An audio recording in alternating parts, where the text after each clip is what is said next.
اعوذ باللہ من الشیطان الرجیم، بسم اللہ الرحمن الرحیم۔ سب دیکھنے اور سننے والوں کو السلام علیکم۔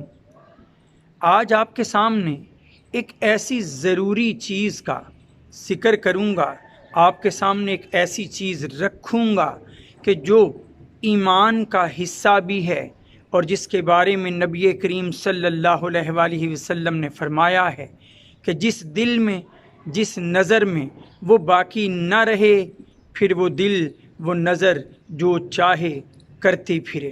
وہ شے ہے حیا، وہ شے ہے موڈیسٹی۔ حیا ہے وہ چیز جو ہمیں ایمان کو باقی رکھنے میں مدد دیتی ہے اور ہمیں گناہ کے کرنے سے روکتی ہے، اور اگر حیا ہی ختم ہو جائے تو پھر انسان اور گناہ کے درمیان سب پردے ختم ہو جاتے ہیں۔ ہمیں چاہیے اپنے دلوں میں حیا کو باقی رکھیں، اپنی نگاہوں میں حیاداری کو برقرار رکھیں کہ حضرت محمد صلی اللہ علیہ وآلہ وسلم کا فرمان عظیم ہے کہ اذا لم تستحی، جب تجھ میں حیا باقی نہ رہے، فاصنع ما شئت، تو جا پھر جو مرضی کرتا پھر۔ وآخر دعوانا ان الحمد للہ رب العالمین۔ السلام علیکم۔